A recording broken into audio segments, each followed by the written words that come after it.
বসিয়ে দিয়েছি চুলোয়। আমি 2টো ডিম ফেটিয়ে ডিমের স্ক্রাম্বল তৈরি করে নিব।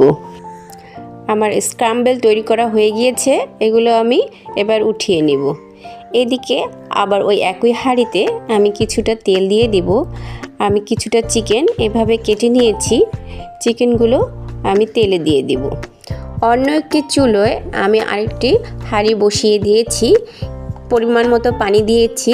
এর মধ্যে দিয়ে দিব গ্রেট করা রসুন ও দিয়ে দিব হোয়াইট ভিনেগার, স্বাদ অনুযায়ী লবণ দিয়ে আমি ঢেকে দিব পানিটা বলক আসা পর্যন্ত।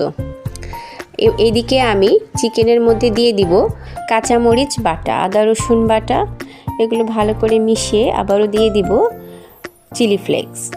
এরপর দিয়ে দিব স্বাদ অনুযায়ী লবণ, হোয়াইট ভিনেগার, টমেটো সস, আবারও মিশিয়ে আবারও দিয়ে দিব সয়া সস, মটরশুঁটি, গাজর, ভালো করে মিশিয়ে আবারও দিয়ে দিব এর মধ্যে কিছুটা ভাজা জিরার গুঁড়া।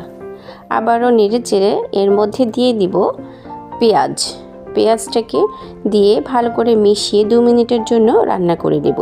এদিকে আমি হাঁড়িতে যে পানিটা বসিয়েছিলাম এর মধ্যে দিয়ে দিব চালটা আমি কিছুক্ষণের জন্য রান্না করে নেব।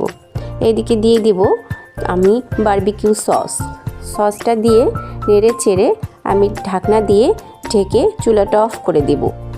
আবার এখান থেকে আমি কিছুটা পানি উঠিয়ে রাখবো। এরপর আমার রাইসটা 80% হয়ে গিয়েছে। এবার আমি চুলাটা অফ করে রাইসটা নামিয়ে নিব।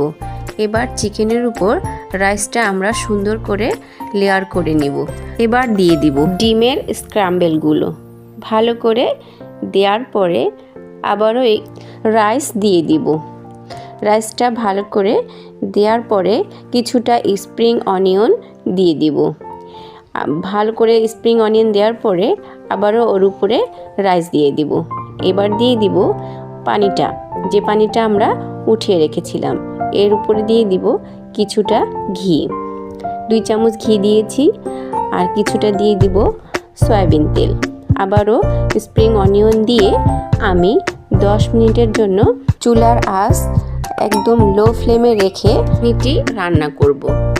আমার 10 মিনিট হয়ে গিয়েছে, চুলাটা বন্ধ করে নামিয়ে পরিবেশন করছি। আপনাদের যদি ভালো লাগে অবশ্যই বাসায় ট্রাই করবেন। আসসালামু আলাইকুম।